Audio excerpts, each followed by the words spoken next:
What's going on, guys? Hey, we are back. As you can see, we got a special video, baby. We got a G Money. We got GT. We're gonna watch this Grantham video. A while back, he made this video, how to evade a professional military. Now he's done an edited version, or a new edition, I should say, 2026 edition, drones thermals. We've seen recently this this person get on Grantham's channel that spent some time in Ukraine and talk about some of the difficulties that he's witnessed in his time here in Ukraine. With that said, I want to impart my knowledge to what we're going to watch here. I have spent, and I full disclosure, I say this in most videos we talk about this kind of stuff. I am by no means a mega badass. I am not a super soldier. I am no operator, okay? But I have spent some time in the infantry here in Ukraine. Did some, spent a couple, well, like 5 months in the International Legion, early 2023.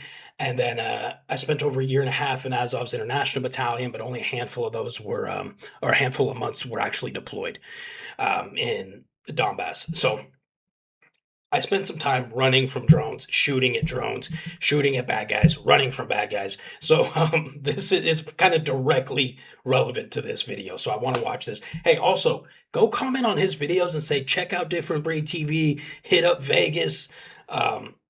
I've messaged him a couple times on Instagram, and I look like that crazy ex-girlfriend that's just like blowing up your DMs, dude. And I hate being that guy, so I'm not gonna message him anymore. But if you guys do it, maybe you'll hit me back. I'm trying to get him out here to Ukraine and show him around.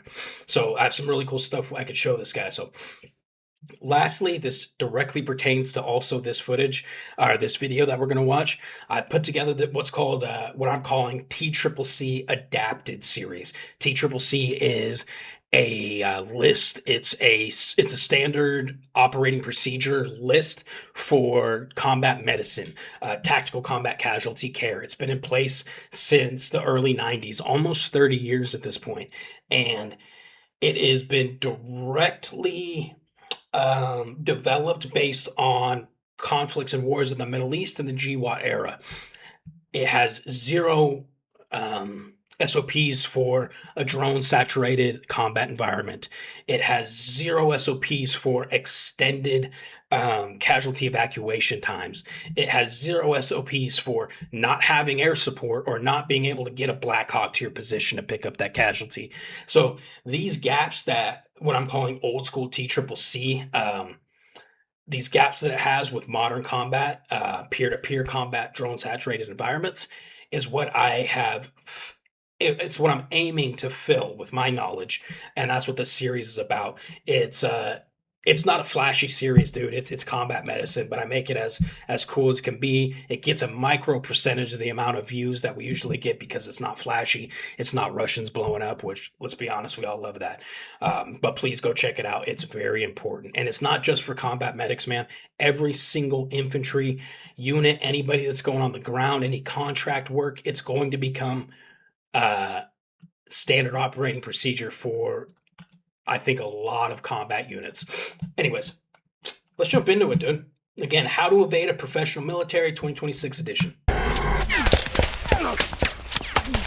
Obviously, go check out Grantham's page, man. If you found my page, you know this guy. You've probably subbed to him already.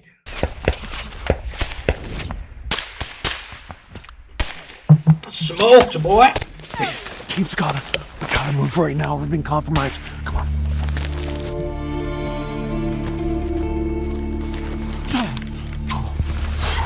Well, this is a bad position to be in. You know, it might seem silly to train this type of stuff, but time and time again, fathers, mothers, daughters, sons have found themselves in these very terrible positions. This is being pursued by a professional military. Maybe you're trained up, maybe you're not. But in any case, warfare has changed so much. Now, we've previously done videos on evasion, but warfare has changed a lot in the 3 years since we made that video. Today, we're going to be doing an updated video on how to survive against a professional military in the year 2026 as of right now. Okay, come on, let's move. We find ourselves in such an unfortunate position. Warfare has just gotten unfair, more unfair than perhaps it's been in a long time, and not since the medieval ages when crossbows started showing up have people felt so outgunned. Drones, thermal technology, all of this might make it feel like there's just no possible way for you to get out. And it might be easy to say, if I find myself in this position, it doesn't matter. A drone will blow me up, I'll get hit by artillery. But here's the thing, and I want you to think very seriously. True. If you're actually in this situation, do you just want to sit down with zero chance of ever making it back to your family, to your kids, to your parents, to your friends? It's easy to say, yeah, I'm just going to expire. But when you actually find yourself in a situation where you need to learn this, you'll be happy you trained it, you'll be happy you learned it, and more importantly, you'll want to live. The will to survive has always been the defining factor that determines whether you go home to your family, spend a wonderful long life, or whether you just don't make it home at all.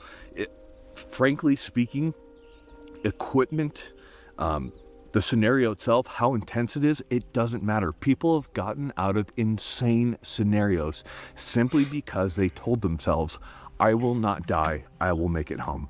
Today, as we go through this video, I want you guys to remember that will to survive. It has defined the American civilian population for nearly past at this point 250 years. Don't forget that as we go through this, as we learn some very important topics, and as we delve into how to evade a professional military as of this year. Let's get into it. Let's go, baby. Now, best part too is throughout. Hey, this is probably a good time. I just realized it is Memorial Day in the United States. So quick shout out and thank you for your service for all United States military personnel. Absolutely. Anybody who has family in the United States military, thank you for your service. It's not easy being a military family member, especially military wife, girlfriend, husband, you know what I mean?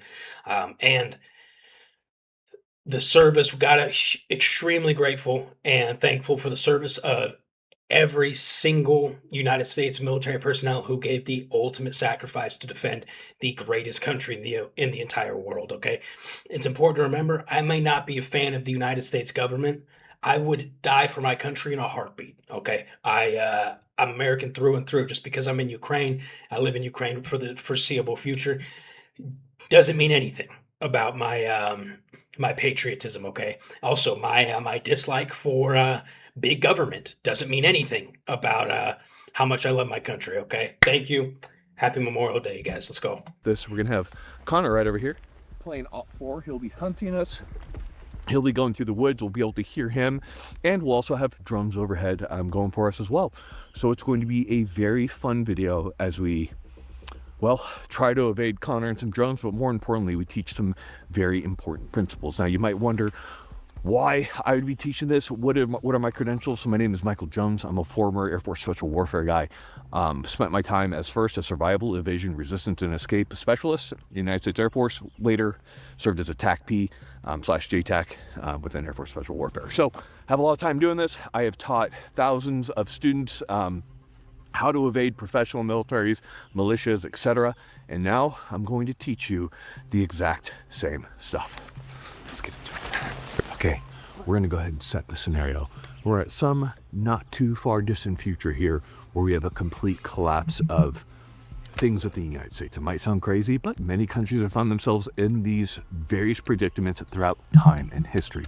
Now, in our case, we are fighting with a militia group against some foreign invader, and during that time, obviously our team has been compromised, killed, we're being targeted by drones, mortars, and we need to evade that situation.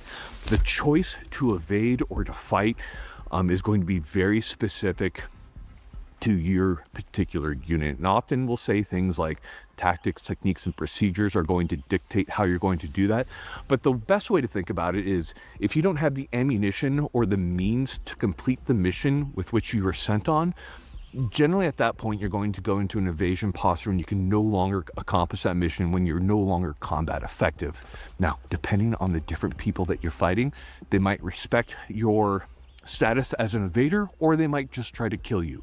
We're going to assume they're going to try to kill us, and we're going to try to do everything in our power to get away. Now, we have some Op4 out there at about 150 meters. First thing we're going to do is we're going to see what it sounds like when one of those enemy patrols comes upon bodies down there, how you might hear that from a distance.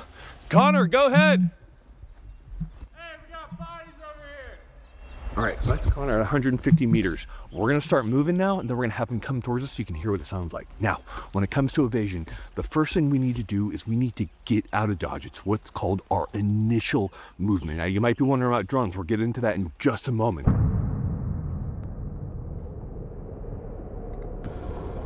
The initial movement, we're gonna sprint till we can't sprint anymore, run till you can't run, walk till you can't walk, and crawl into a hide site, and then figure out our options.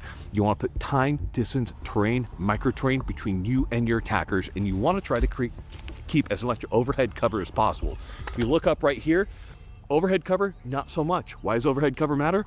Aircraft, drones, tons of different stuff, spy satellites, Elon Musk, whatever. The point is, we need to get out of dodge. We're gonna start moving. All right, let's go.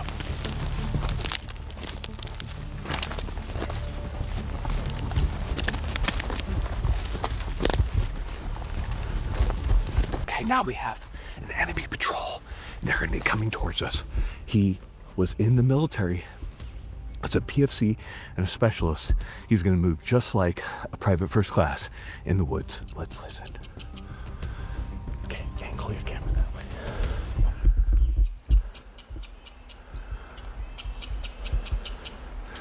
As you can see, at about 150, 200, I don't hear anything.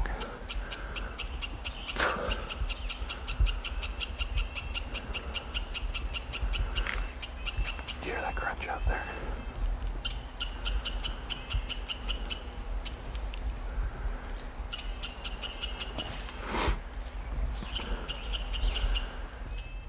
And as you can see, we can see him before we can hear him.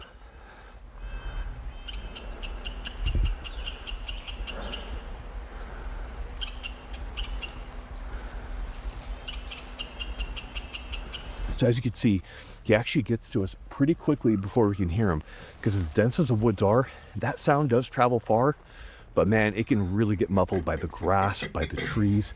So being able to spot him far out, keeping our wits about us, are what's gonna matter.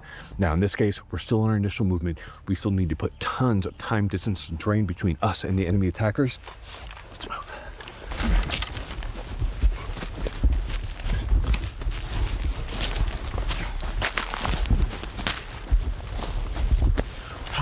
Now, we're going to be moving in an erratic pattern, going into the worst terrain that we can possibly find.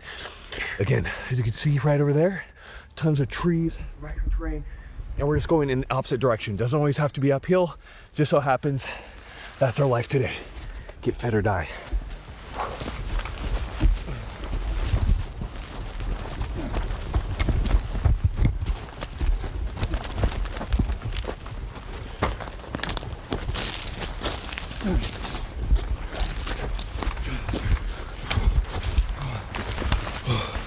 Okay, we put about a mile and a half between us and our attackers. The question is, how long do you go? As far as you can. So we got into an initial hide site, and what we're looking for with an initial hide site is we're gonna have top cover, we're gonna have side cover in a thicket, and try to be away. So by away we mean sound, sight, etc. Light's gonna travel forever. Make sure you don't have long sight lines, and of course, make sure you're blocking the top. So in our initial hide site, there's a couple things we can do. Let's talk about our initial hide site. Hold on, before we do, I want to add something real quick. There, the importance to this kind of knowledge is massive, and the reason I say is because I went through infantry training with the International Legion, like I mentioned before, I think, and with Azov. And with Azov, it was more of an assault-focused infantry assaulter training. But in both, you learn how to break contact, right? If you're ambushed, you learn how to get out of that situation. Everything you learn to do with a team. You're not going to be taught in any infantry, well, most, unless you're in some like really high up recon level or something like that, which, like I said, I am not. In your standard kind of infantry position, you're not going to be taught these kinds of solo evasion tactics. It's just not. It's not a thing. So really important, and it should be, because we have seen multiple times here in Ukraine where the worst happens and one FPV takes out four of a five-man squad, and that fifth man is all by himself now, and he is lost. His point man is KIA. He's the guy that they were following in. Now he's realizing, oh crap, I'm alone. The enemy just sees, you know, four-fifths of my team has expired, as Mr. Thumb would say. They're going to be coming for you in some cases, and I'm going to get into that in a second, if they will pursue you or not here in Ukraine.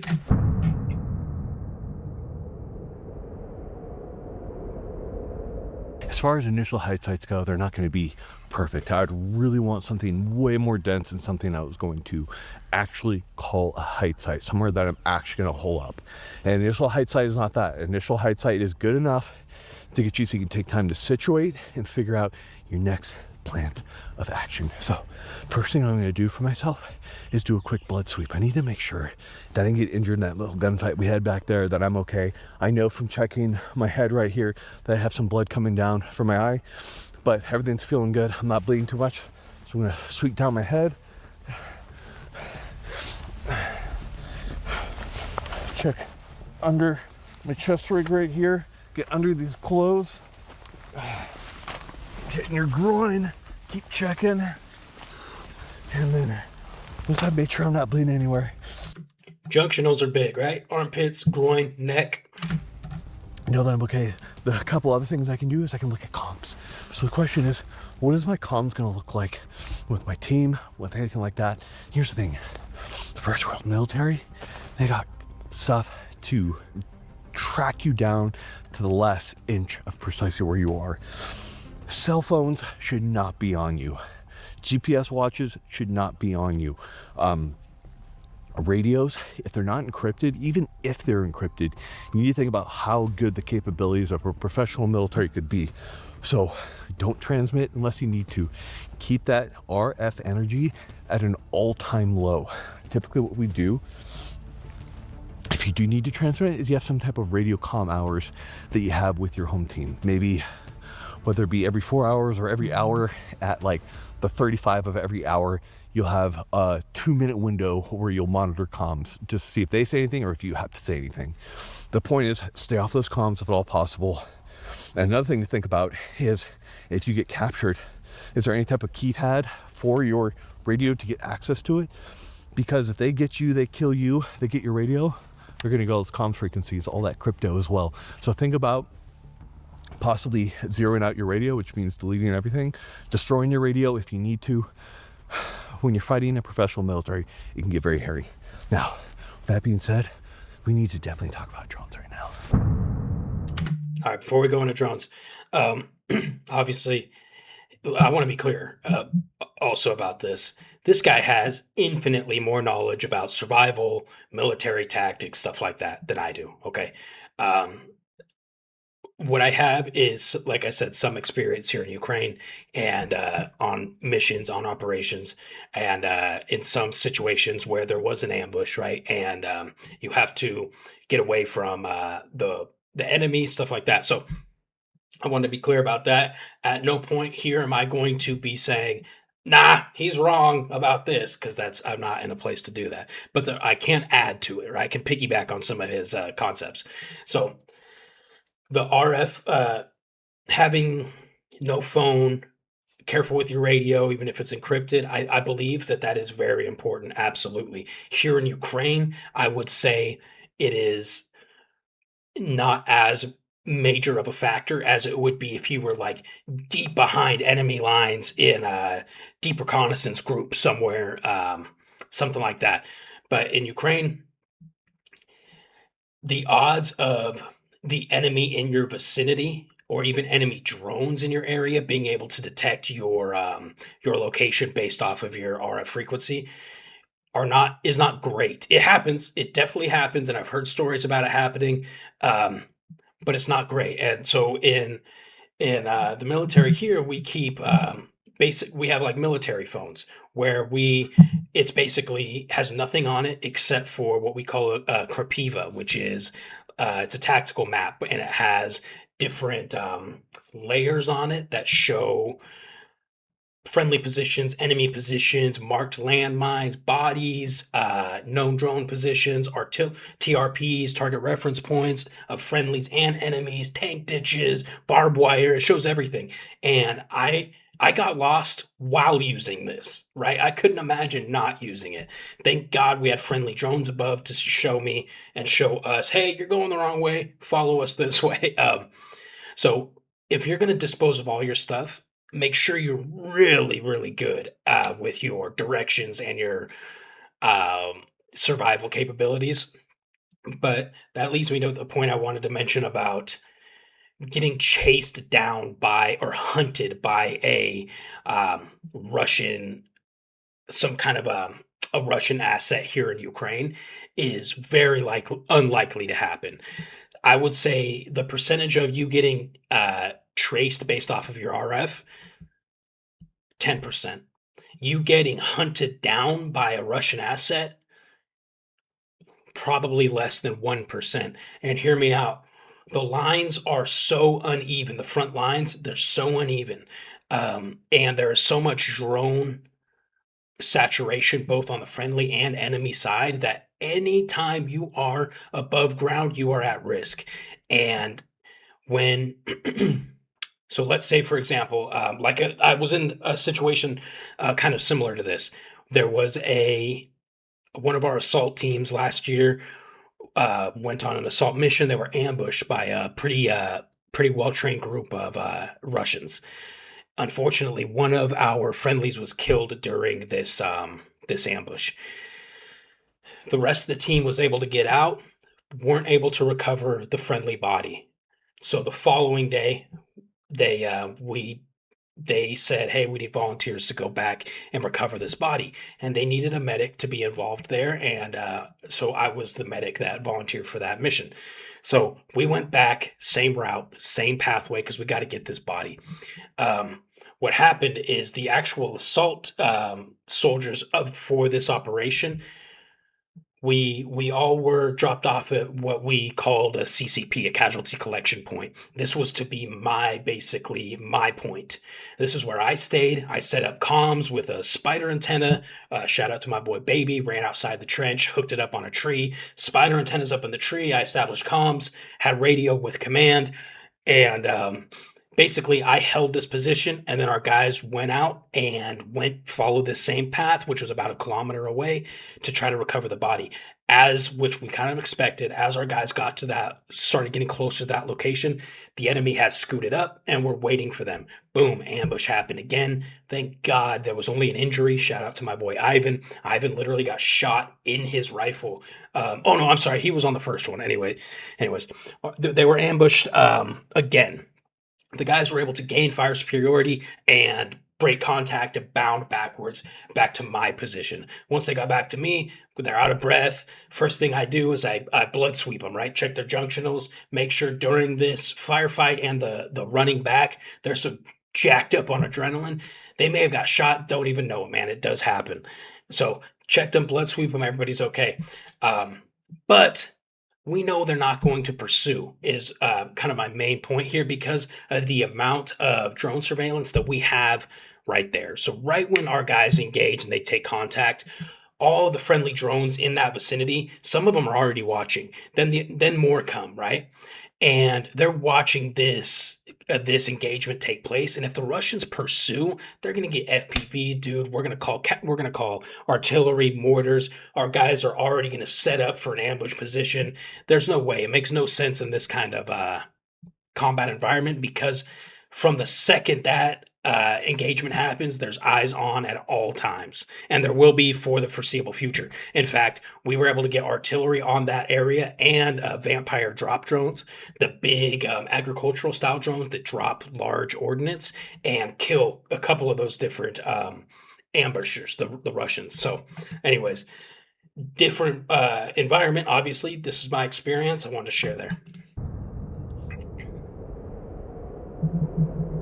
Now, with drones, Here's the thing. Drones are not the end-all be-all. They're very good at what they do. And the closer you are to the front line, to a base, the more drones, the more complicated the drones. Point is, typically what's going to happen is you're going to have a spotter drone. It's going to be a drone that's going to be higher, whether that be a Mavic sitting at like 200 meters, or whether that be like an actual Predator drone, like sitting at a solid 20,000 feet, scanning the area. Those are very good. But here's the best part. During day, thermal does not work well on Mavics, on any of the typical drones that you see. During the day, dawn and dusk are both very good for maneuvering and for getting all your movements in, because thermal does not work nearly as well. In fact, many of the drones right now will not turn on the thermal cameras during the day so they don't damage the sensors. Now, on Predator drones and stuff, they can work all day. So that's something you'll have to deal with, and you have to understand the capabilities. But it still stands that during the day, thermal's just not like a magic eye. It just doesn't magically spot you, because everything heats up. Trees, rocks, and it makes it very difficult to spot you, especially when we have a bunch of overhead cover. Now, once they do spot you, and if they do spot you, they'll send, of course, FPV drones after you, or drones that drop munitions on you. Now, with that, you get into as much cover as possible, get into a building if you can, of course, get the hell away if at all possible. Now, us personally, we keep 2 mags of anti-drone rounds on us for those Nice. FPV drones, and that stuff works really well. It might be a good idea to have some anti-drone munitions on you in case you need to. Now, of course, firing your weapon, always dangerous, but it might be necessary. So understand, drones aren't just gonna magically destroy everything. They just make things a little bit more tricky. Assume you're always being observed and move accordingly. Now, we sat here, we can also work on our camo and stuff, but we've been sitting in this initial height site long enough. I want to keep moving. So we're going to keep moving. We're going to go into our first phase, which is going to be our evasion movement.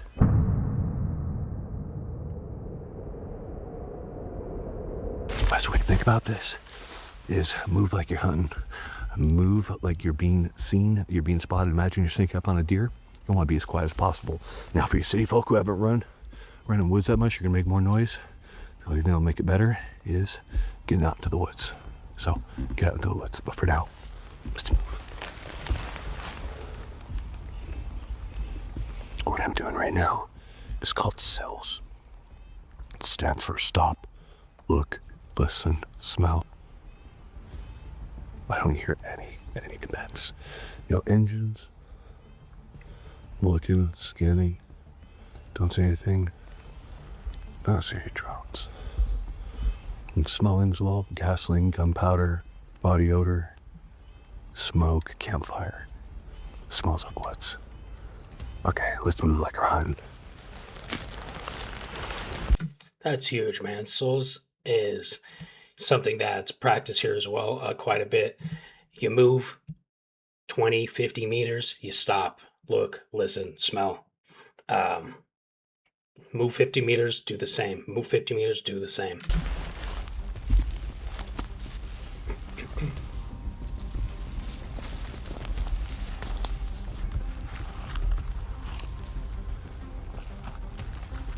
A couple things to think about when you're moving is every movement that you make is going to leave signs and presence. So you gotta take a look. Every time I step, I'm disturbing the ground. I've been through tracking schools, multiple, both in the military and civilian world, and those will 100% give you away to a trained tracker, but they still have to find you, they still have to follow those tracks. So there are some methods to get around a tracker, which we'll talk about in just a moment, but a little bit of nature's bounty right here. As an evader, being able to have energy matters on true pines. These little nubs at the end, the green little shoots, are extremely nutritious, full of vitamin C. It's not something that can be quantified, but these are a little bit more palatable than the actual needles themselves. And that's gonna have a ton of vitamin C. It tastes very citrusy, quite good, and that vitamin C will keep you going. As an evader, you primarily want to stick to carbohydrates, as those will use less water, and oftentimes your problem will be water. More on that later. Let's keep moving.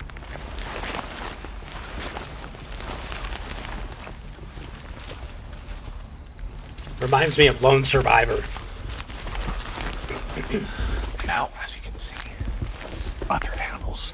are using these trails as well. Being able to know some basic tracking and what you're looking at is going to matter.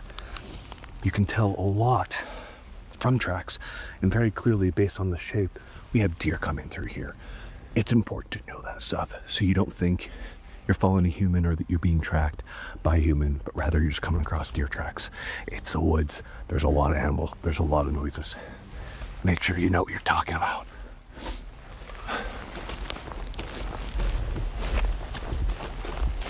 And you see this trail right here. You might think this is a trail that's man-made. This is a trail made by animals. Typically they lead to water as they all converge down towards lower elevations. As a quick note, inlet in case you need to get water. Let's keep moving. It's a good tip.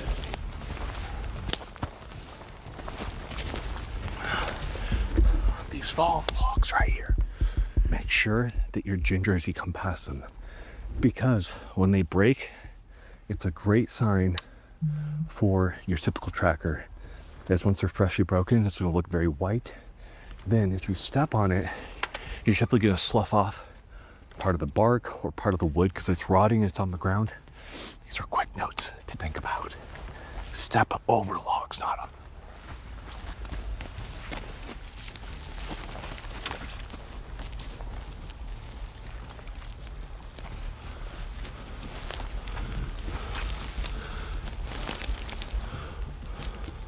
Now when you're alone, you should move a little bit faster than when you're with a group, because you're gonna make more noise as a group and you have to keep accountability. But when you're alone, you still need to take that time to find cover, like a tree. Stop, look, listen, smell. Always check the sky. Now, when you're checking, what's going to be important is to not be looking directly at blue sky, because your oily, greasy, bright face is going to come up like a beacon on a drone feed. So put trees, branches between you, have like some type of veil. You can put a balaclava up as well to try to conceal yourself. The point is, try to keep that to a minimum, if at all possible. I I didn't realize how visible human skin is to surveillance, any kind of surveillance camera, drone camera. I've always, ever since I've been here in Ukraine, balaclavas. Everybody wears a balaclava, right? And I never fully understood. I guess I never really understood how visible the skin was until I saw it on drone feed. And sometimes, like during training, we would move, the drone would record us, and then we would watch it back to see how we look while moving through a tree line or something like that. And the second your skin comes out in the sunlight, in between trees, sunlight, it's literally like a reflective mirror. And your face is just like it too, dude. Not to mention when people are scanning, if there's an enemy in, a foxhole or something, he's looking, he's waiting for an ambusher. He's looking for this reflective skin, this white skin, something that stands out. That's why face paint, body paint is so crucial. The camo so crucial.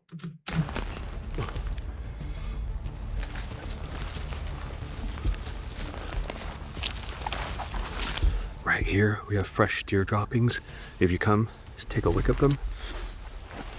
You can tell a lot based off how moist it is, mucus. You can see this was just here not too long ago. These are important to see these animal signs, to understand what animals are in the area, what noises to be able to listen for, and also whether those can be potentially used against various enemies that you're coming up against. Because if you're following deer trails, you're disguising yourself more as deer sign. These are all things that can be used not just to confuse the people who are pursuing you, but more especially trackers, especially if they have dogs.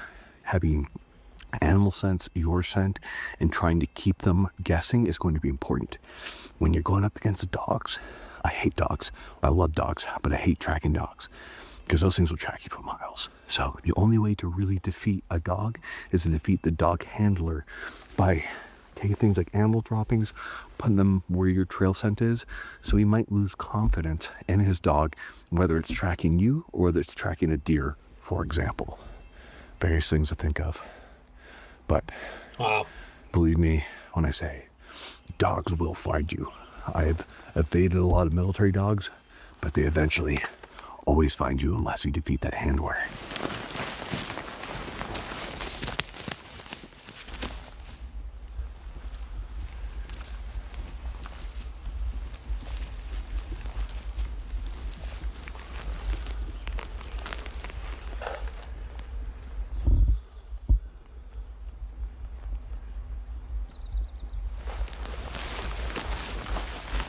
Now, as you're walking, you're often going to come across, especially in the US, well, anywhere really, these old trails. You can see this is an old trail, but it's fairly overgrown. So, a couple of ways we can check to see if it's used often are, of course, recent tire tracks, recent hiking marks. But more importantly, if we take a look at this right here, we have a bunch of these trees that have fallen right here. So we can see that there's rubber points on these trees, but yet I don't see any footmarks on the top. I don't see rubbed bark. I don't see any brand new fresh breaks. This leads me to believe that these trees, you can see how clogged this entire thing isn't taken care of. It doesn't seem to be used that often. But nonetheless, anytime we come upon a road like this, we want to treat it like a linear danger area. Signage will be this with a hand signal. A linear danger area is anything where humans are traveling on it. That can be a road, a trail, even a river, because everybody's going to go to water to drink from it, to use it for whatever. So these are all linear danger areas. As far as getting across these as a lone evader, if we can, we want to observe and take it at a bend so there's not that much view on us. But if you just come across it like a partly abandoned one, we're going to treat it like an initial movement again. As soon as we see it, we hit it, it comes out of nowhere because we're already evading. We're going to cross across it as quickly as possible, and we're going to initial move from there. So let's go.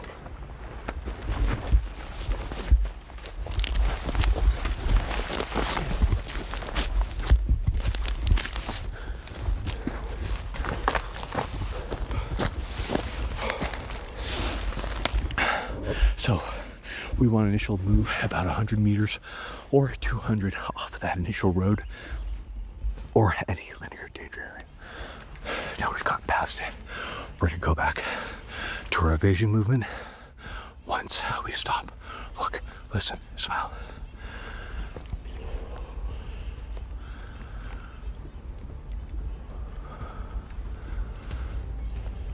Okay, let's keep moving. Let's find that height site.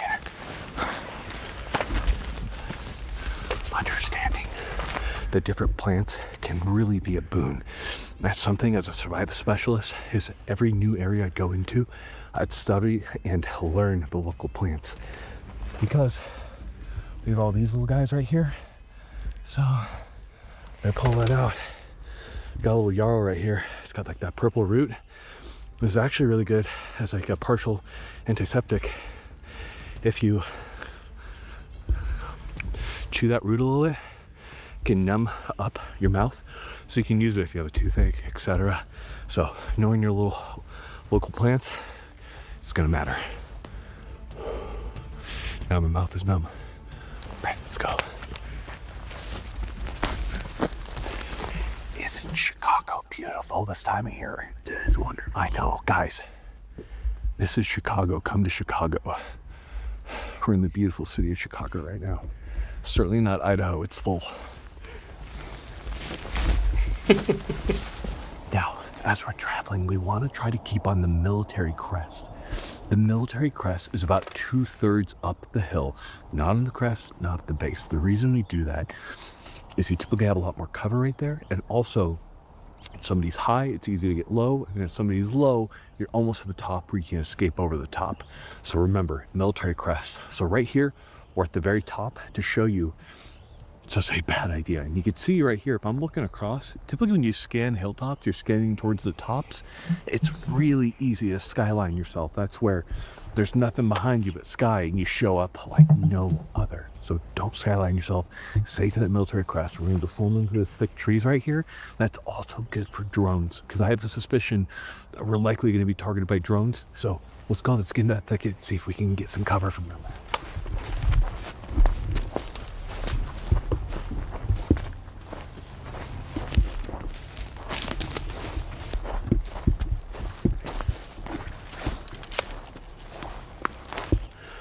Here we are completely surrounded by trees, completely encompassed by them. Now, you've probably seen tons of videos of people in Ukraine getting blasted even though they're in thick forests. And 100% yes, you can still get targeted by an FPV drone and get blown up. However, what you don't see are the constant failures of them to hit soldiers in thickets. This is going to be one of your best things you can do. And getting behind thick trees is going to be a really good concealment from the blast radius from your typical FPV drones, because they are typically carrying some type of fragmentation explosive. So we're in our first hide site right here. We have good cover around us. We're going to go ahead. We're going to update our camo. And we're going to go from there.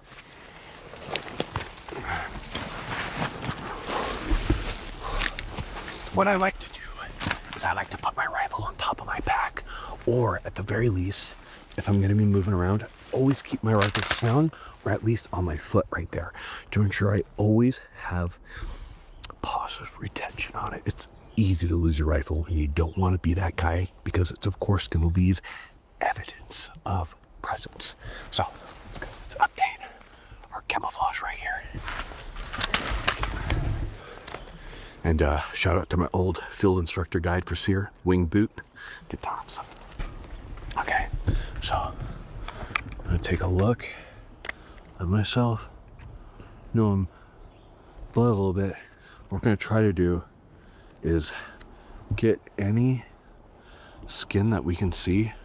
We want to try to cover that up as much as possible. Now, Don't sleep on the cami paint, dude. For real. I did, and I was always borrowing somebody else's.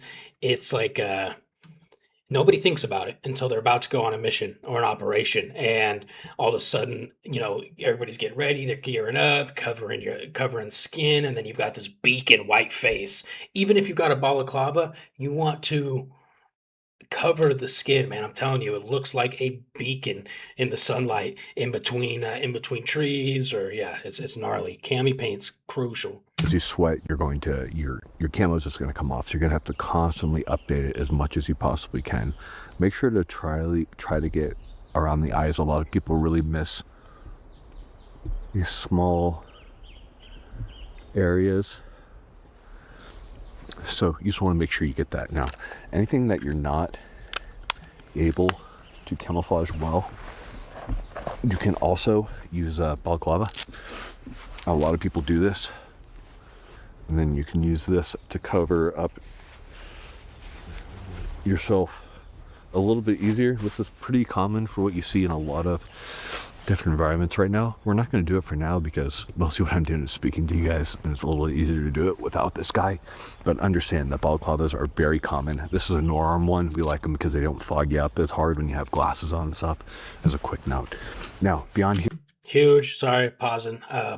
That's huge. I noticed that really early on. His balaclava is like the mesh, the breathable mesh. So crucial, dude, especially for someone like me who wears eyeglasses in combat. In the winter, when I would have my balaclava up and I've got my glasses on all the time to see drones, and I have contacts and glasses, and I bring both on operation, but I prefer my glasses. So you pull up the balaclava and you just fog up the glasses. So having these aerated ones, these like perforated meshy types, so good. Here, we of course need to figure out what we're going to do when we evade. This is where it's going to come down to what have you, your team, your squad, your community decided is the best course of action if you need to evade. These are things that you should need to have figured out beforehand. So generally what we recommend is, if your base of operations is some farm out in the middle of nowhere, well, you probably ain't ever going back home for a long time, because more than likely they're going to be able to have eyes on you the entire time. Whether or not they can catch you with personnel in that time is a different story. The best option is for you to actually either repatriate with forces that have counter drone technology, like get back to your forward lines, or what they call the FLOT, the forward line of own troops, or get into a city where you're able to disappear. But heading to one small shack in the middle of the woods, probably not your best option. Now, in our case, there's a city not too far off, about 10 miles, and that's the direction we're going to be heading. That city is friendly and it will be easy to get lost in that city in order to get out. In addition to that, you should probably have some type of clothing you can change into in order to drop your gear. So don't get too attached to all your cool guns and all that cool stuff, because you'll probably have to drop it at some point to change your disguise and to blend in with the local population. So we've done what we need to do. Let's continue to do some evasion movement.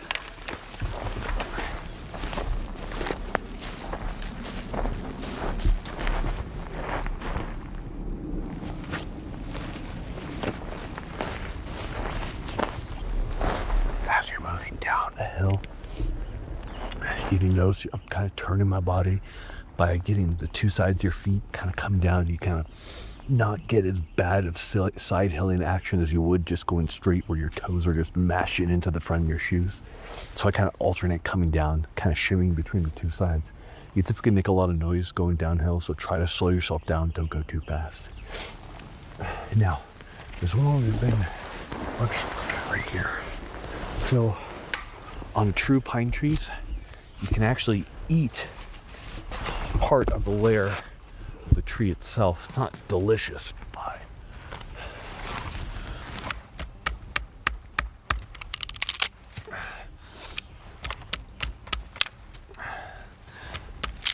so this is some wazoo stuff for you. Obviously, you're going to give away your position by carving out a piece of a tree, but the cambium layer, which if you come right over here, take a close look, it's this very fleshy kind of layer right here.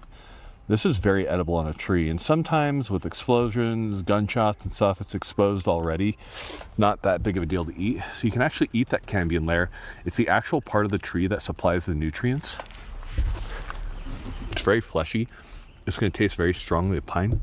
And it's very delicious. Now below that, you're going to have the actual wood itself. As a quick note, if you want to do this, you also cook it up. Lots of different ways to make it, but make sure you only go on one stripe. Don't go across, because again, it is siphoning all those nutrients up. So if you go all the way around, you ring that, you're going to kill that tree. So it's a small section, but as a quick survival food, it works. It'll provide some nutrients, keep you going. Nice. That's good eating. Organic. I love that kind of stuff, dude. Now, this is another good high site we can look at. You can see how we have a low bush right there, big enough for us and our gear. This is something where it can absolutely work. Just make sure it's in a thicket. Make sure it's not the only, concealable location on an entire hillside, because you're still going to get found. But examples like this, where they're real low to the ground, are good. And we'll talk more about good hide sites when we find a really good one. Let's continue our evasion.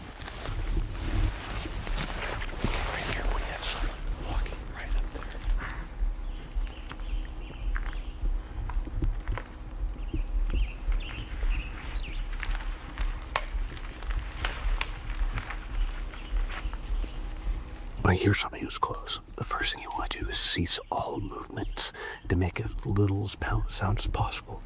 Another thing that we're taught, and it might sound a little heebie-jeebie-ish or something, but we were taught never to look directly at someone when we're observing them. There's some sixth sense that's not seeing dead people, that's knowing when you're being looked at, some type of predator-prey reaction that we still know inherently. So we're always taught to observe off in our peripherals, trying to look directly at someone. It's something about those pupils and that eye just really draw the gaze. Don't look at them directly. Try to keep low, That's stop interesting. moving, and allow them to pass. Now, you should always, of course, be ready to engage if you have to. But when we're baiting, we really want to try to not ping ourselves. Imagine it like you're in a video game, Battlefield or something. Somebody spots you, you lose that ping, but then they spot you again, everybody knows exactly where you are. The minute you fire that gun, engage somebody, they're dead, they're going to know that you were at least at that location. That means that much more evasion from there. All right, he's passed. Let's move very quietly from this location. So we have plane overhead. So if you have a plane overhead, generally what we want to do, we're gonna get down, we're gonna cease moving. If you already have overhead cover, don't overthink it.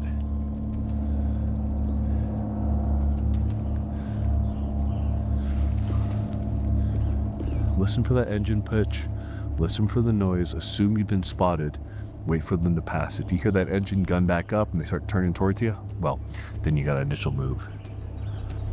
I'm gonna say they likely spotted us just because we're gonna assume the worst when it comes to this. So we're gonna go back into our initial movement in order to get past them. As a quick note, that's what you're doing. Now with drones, it's often been said to hug the earth if you hear them.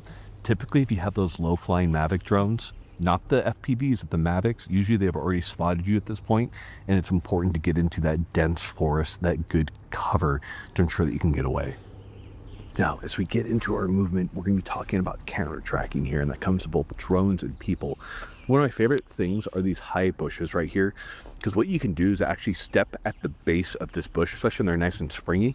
It can help conceal your footsteps. Now, it's not going to get rid of them, but rather it's going to increase the time for a tracker to be able to, well, find your prints, and that's going to give you more time to get away. With a dog, it's not as big of a deal, but it's going to make it a pain in the butt for the handler to have to go through this crappy terrain. Going through bad terrain, dog has no problem. Dog handler, depends on how fat he is. All right, so stepping through this, set up the base, try not to crack them. A cool little, I don't know, fun little game that we did during training, but it's very applicable, is you have somebody in, you put somebody in the center, and then you put, like, 4 people around them, and then this person in the center is blindfolded, and then you spin them around a few times, and then all of the people around him, let's say there's 4 people around him, try to touch him without him hearing you.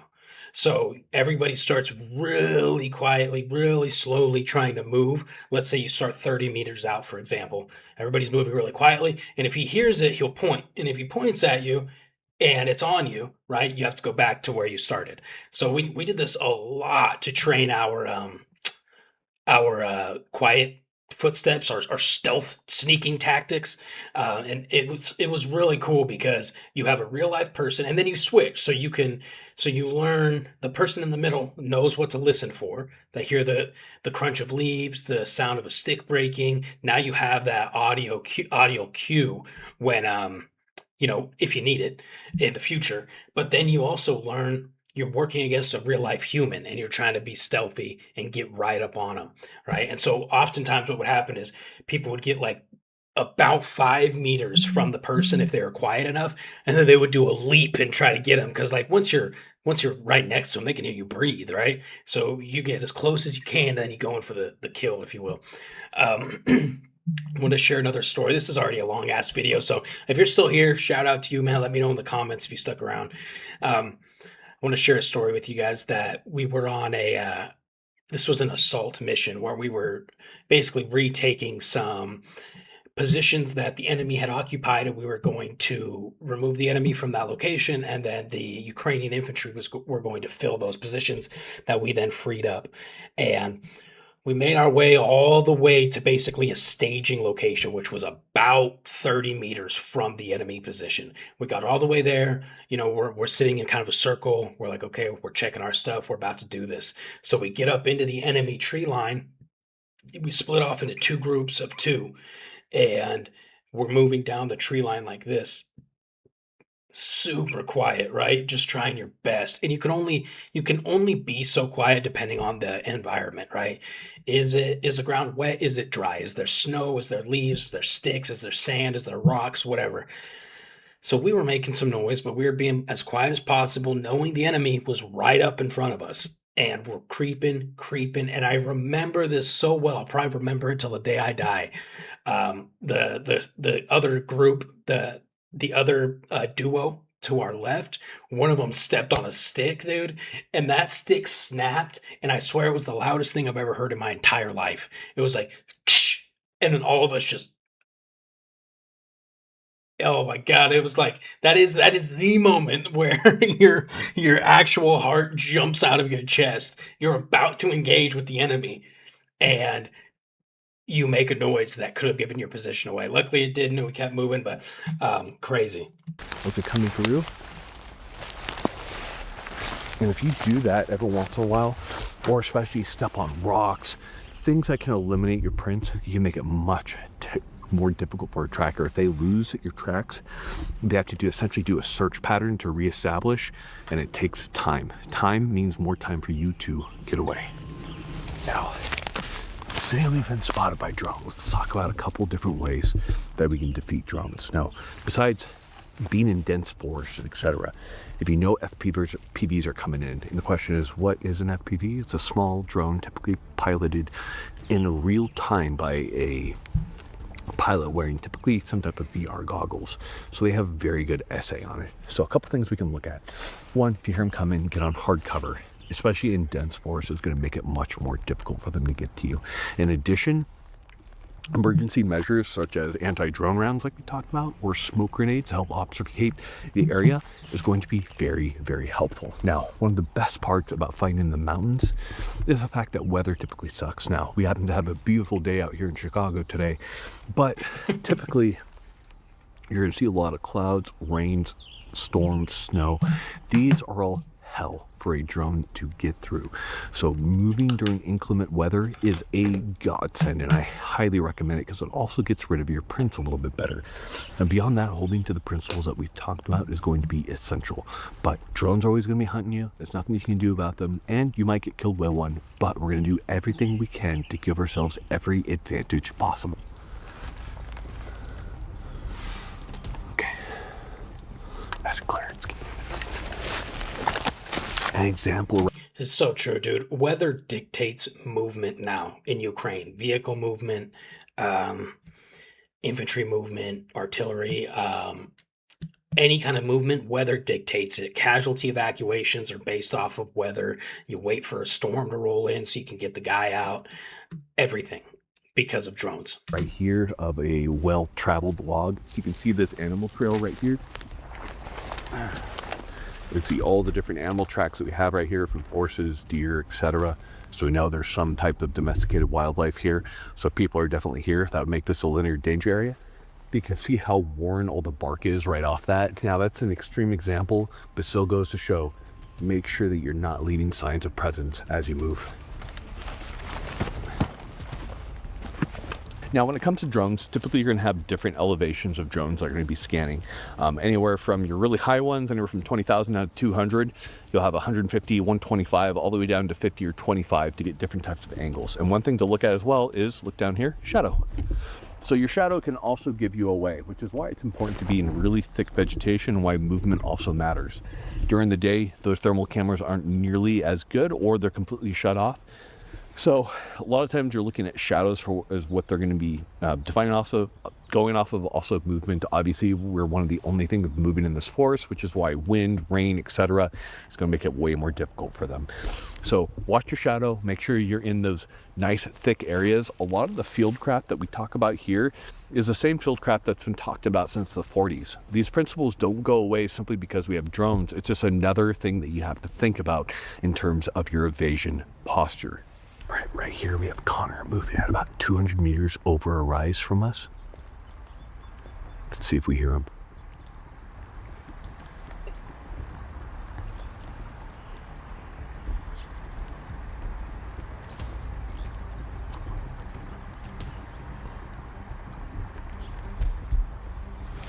Connor, you're good. Okay, so that's kind of the point, is that people think that the sounds you make in the woods are just going to travel for miles and miles, and that's how you're going to be heard. And they can from time to time. But generally, the thing that's really going to give you away is going to be light. Your movement being seen.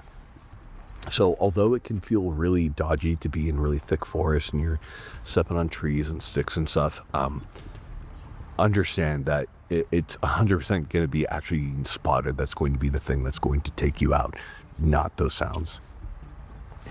Hear the angry rabbit? They top to branches rather than just brushing past them and breaking them. If I just walk through this, I'm gonna make a ton of noise. So what you're gonna do is you're actually gonna swim it just over your head rather than just brushing past it. If you're gonna duck down, swim that, and only get through that. Now we can't travel forever. At some point we have to rest. Generally, due to how drones are operating nowadays, we recommend not traveling at night. Dawn, day, dusk, those all work great. Dawn and dusk are great because it's what we call a thermal transition. And so as the ground begins to cool, the rocks, the trees, the bark, everything is staying much hotter or at a different temperature. That really makes it difficult for these thermal sensors to work as well. So those are a great time to travel. So all your field craft definitely still works. So let's find ourselves a nice hide site so we can talk about buttoning up for the night and preparing it for anti-thermal capabilities.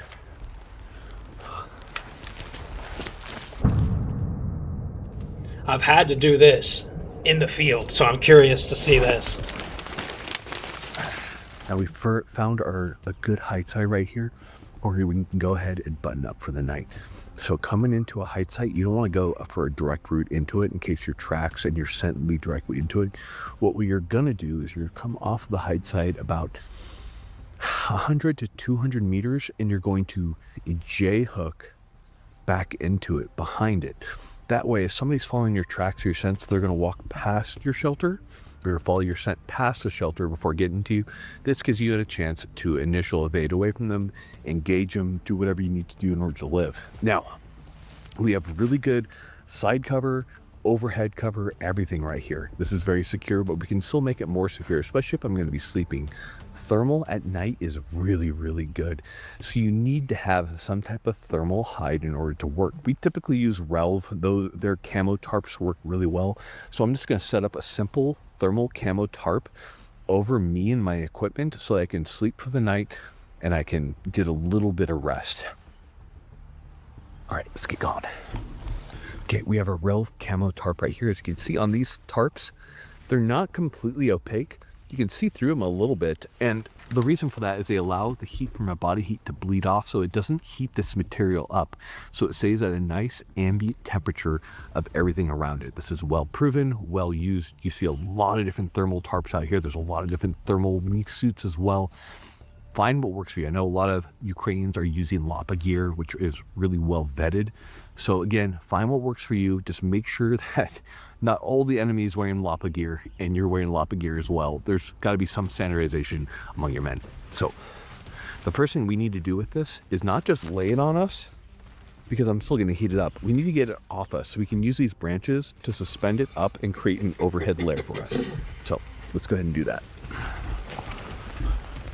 And you don't want to do too crazy with your overhead shelter, and the reason for that is you need to be able to take it down quickly if you get spotted, because if you get spotted, you don't want to have to undo it and all of that kind of stuff. You want to be able to just rip it down. So think about that when you're doing this, to make sure that you don't, you can make the coolest shelter, but if you can't get it down in time, you're going to leave evidence of presence. Obviously, being spotted is going to give them a little bit of an idea of your capability. So you really, really do not want to do that. So now on YouTube, we're not able to show you guys thermal, unfortunately, because they just don't like it. But the point is, it's a very simple, hasty shelter. I'm able to easily tuck up inside of this and cover myself up. I have further thermal tarps that I'll put at the end at some other locations as well if you want to get it more thick. But with the vegetation that I have right here as well, this is doing wonderfully well. And again, you can find any different types of positions. You just want to have really good side cover, top cover. You want to follow what's called the bliss principle. That is blend, low, irregular, shape, and sound. So the shape should be low to the ground, below the eye level. It should be irregular. You should be far enough away from any types of roads, rivers, linear danger areas that you're not making that sound. And then of course you want to blend in with the background as much as possible. Most of these thermal tarps are already kind of colored in a way that makes them blend in, But that is your basic principle. And if we need to get out, we can simply rip that thing down and take it with us. So that is your basics of a bliss shelter. Again, don't make something crazy wazoo. You simply want to be able to hide yourself for the night so that you can sleep. Make sure that it is good and buttoned up. Take some time on it. This is going to be such a long video, dude. Timestamp your comment so I know if you're still here. I've shared this story before, but I've been in a position like this with a battle buddy, and we were forced to stay the night in an area like this. The area that we were moving to was compromised, and we had to stay a night in the field on the way to an enemy position. And we lost our thermal tarp, like a big thermal tarp on the infill. And by lost, I mean we were taking indirect fire. We were moving. It fell off of one of our packs. Anyways, so what we used was in your standard IFAC. In your standard IFAC, there is always going to be a watch me not have one in here. A Mylar blanket or a space blanket. Looks like this. It's typically like this gold color on one side, silver color on the other. They're very reflective. It's supposed to be used to help treat for hypothermia, to keep that thermal body heat inside the casualty. But we used it for the similar principle to mask our thermal signature. So we kind of hung it in, and we were in a very similar hide position like this, to where it was kind of like a low bush, or like a high bush, low tree, to where it was kind of draping. So we were able to kind of put this Mylar blanket, and it's reflective, absolutely. But our number one threat at the time, and we knew this because we knew the drone team capabilities in the area were, they primarily use thermal drones. So we knew we had to get this up, and I genuinely think that we survived the night because of that. It was a drone highway is what it was called. The area where we were staying was all night. There was big drones, small drones, vampires, FPVs, all night moving back and forth. And we survived the night. So it worked to a certain degree. It's going to pay dividends, because at some point or another, you will need to sleep. As much as you want to believe you're better than that, after even a mere 48 hours without sleep, you will begin to have a loss of good judgment, a loss of visual acuity, and it will eventually get you killed.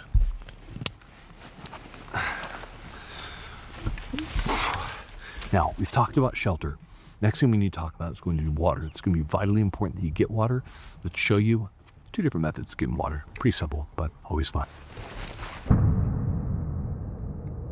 Big deal, man, in Ukraine. Now, water is going to be vitally important to your survival. Without water, you are going to die. Now, in survival, what we typically say is ration sweat, not water.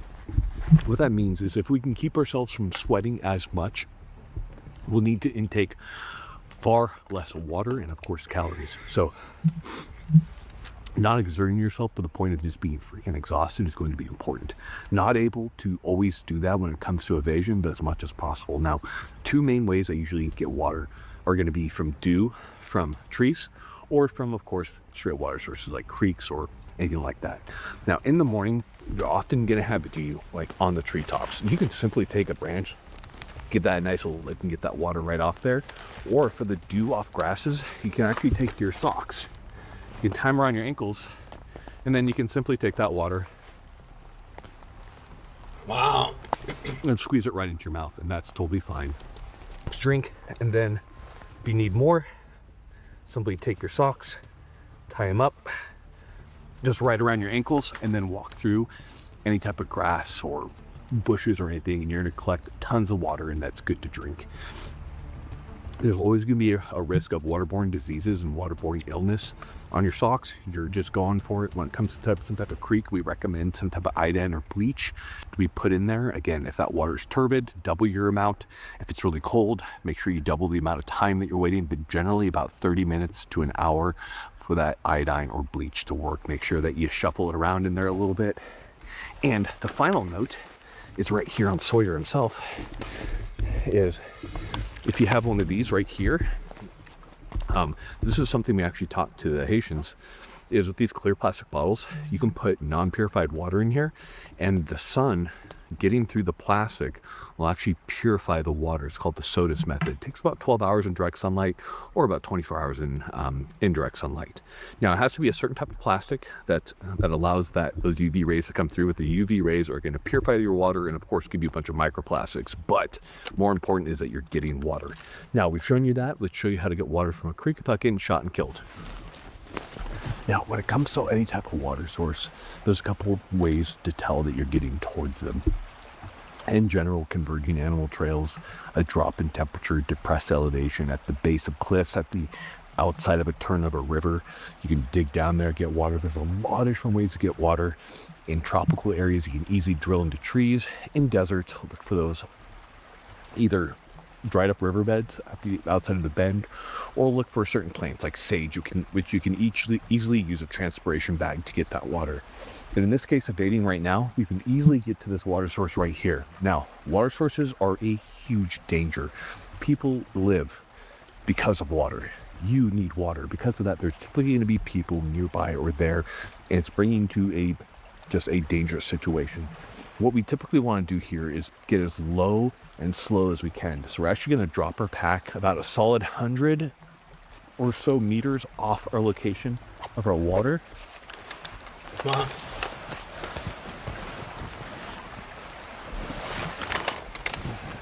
Stash in our area. We're going to get our water source, or if we don't have a water source, we're going to drink directly from it. So then we're going to go ahead and approach our water source. We're going to basically do the de-evolution of man, from standing to crouching to crawling.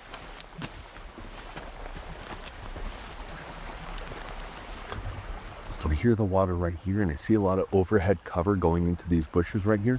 So I'm going to use that to get my water, also for drones. You have the thick vegetation, but often your overhead isn't so good. So we want to keep our time here to a minimum.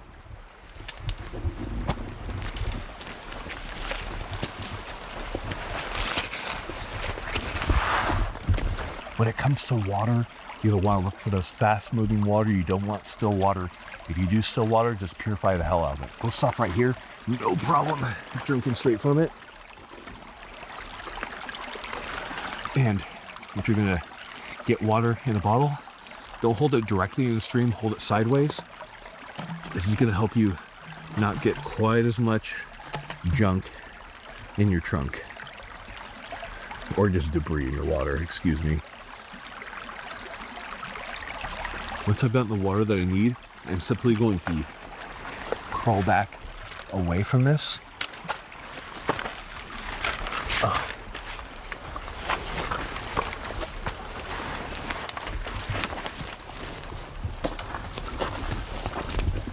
And we're going to get away from this, basically initial move away from this water site.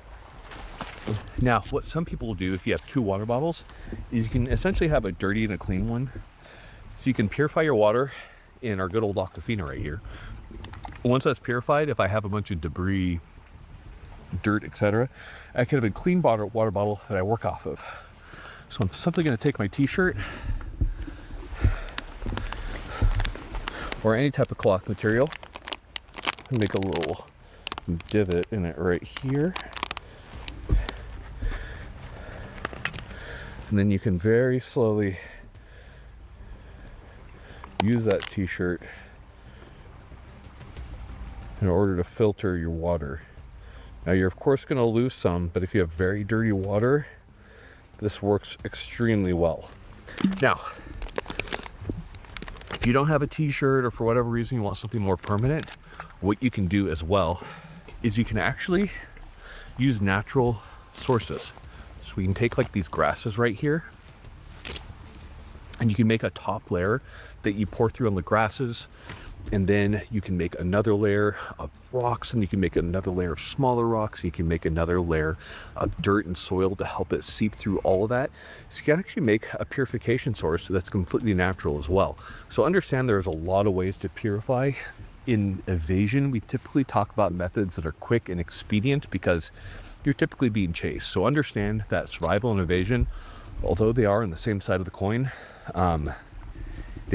they have some pretty stark differences, because when it comes to survival, we say, why survive when you can thrive? But when it's evasion, it's like, just live. Holy crap. So we talked about water, we talked about our food sources, shelter, keeping ourselves alive. The last thing that we'll kind of bring to your guys' attention is going to be your clothing, what we call personal protection. We don't recommend any type of fires when it comes to evasion. And so pretty much the only way you're staying alive is by the clothing on your back. So one thing we've always taught in survival is to keep off your knees. This came from an old adage from old BDUs. So if you look at Connor's BDUs right here, you can see there's no knee pads compared to like these Cred G3s. So while these are made to be kneeled down upon, how many holes do you have in OCPs? Oh, tons. Yeah, exactly. So you're gonna get holes in OCPs as you wear them. And that goes for survival. So if you don't have any type of knee pad, we generally recommend never having your knees on the ground. That's to keep your clothes intact, because you don't know how long you're gonna have to evade. Maybe it's a couple days, maybe it's a few years. We just don't know, but you're gonna do everything in your power to keep your family alive. So again, keep your clothes nice and clean. Clean off that dirt. Don't just be super dirty just because you're evading. You still have to take care of yourself. Make sure your clothes are getting that dirt off so they don't wear down. Make sure you're scrubbing your teeth. You can do something as simple as taking a dry stick, getting off that bark, chew it, kind of give those little bristles, and you can scrub your teeth with them up in the gum lines, and you get all that junk off. And then you can also take your finger, a clean finger, rub your gums as well, get blood in them. So those two things combined can keep your oral health pretty good. And that might sound silly, but if you're evading for a long period of time, you don't want a tooth cavity or a tooth infection to freaking kill you out in the woods. That'd be really stupid. Take care of yourself, wash yourself. If you can't wash yourself, one thing that we did a lot was a sun bath. You simply remove all your clothes and you lay out in the sun, and you allow the sun, the UV rays of the sun, to kill all that bacteria on you. So do what you can, but take care of yourselves, because at the end of the day, no one's coming. It's all up to you guys. Your ability to get home is going to be entirely based upon your training, your equipment, and your will to survive. If you just believe you're gonna die, that thermal's gonna see you and boom, it's over, and what's even the point? Well, there is no point. You're not gonna make it home. But if you believe and you really try, tons of people have gotten through in way worse environments. There was a aviator in the Vietnam War that when he ejected and landed, both his legs were severely injured and shot up from the explosion that took his aircraft down. Because of this, his legs were completely non-functionally landed. He proceeded to crawl for well over 50 miles with legs that were decaying and falling off his body until he got to friendly forces. It would have been very easy at some point during those weeks of crawling through the Vietnam jungle to just say to yourself, well, it's over, I'm clearly gonna die. And he would have, but no, he got home, and yes, he lost his legs, but he's home and he's with his family, and he's able to impart valuable lessons, not just to his family, but to military members and civilians who could possibly be going through a very intense scenario. You might believe your life is over because you lost your leg, you lost your arm, but there's a lot more you can do for your country and for your family. Don't just give up. Have that will to survive and get through. Ladies and gentlemen, this is a topic that is near and dear to my heart. I hope you never have to use any of this, but if you do, God help you. I hope that today we at least got you a nice basis of evasion and survival so that you begin to study it more. When I would teach this, it would be at minimum a month and a half of training for at-risk DoD members to go through survival training. I have maybe 40 minutes. So this is at all not nearly enough to make you proficient, but enough to scratch the surface, get some of that, those juices flowing for you, and get out there. Get out to the woods, spend some time with the boys. It's great being out in nature. Bring your family with you. Practice evasion, practice survival. You'll have tons of fun. Ladies and gentlemen, thank you so much for watching. For right now, we got nothing else for you, but promise we have tons more survival videos for you. Talk soon. Jeez, dude, that was so good, man. This is, that's an incredible video. Honestly, I was hooked the entire time, genuinely. There's so much I didn't know and learned from that video. And I hope you guys too if you stuck around this long. This is the type of video that genuinely saves lives. Genuinely. So if you have stayed this long, do me a favor and share it with some people, man. This is really cool. This is a service, really. All right, you guys. I won't take up any more time. I appreciate you. Please like, share, subscribe. I love you, and we'll see you in the next video.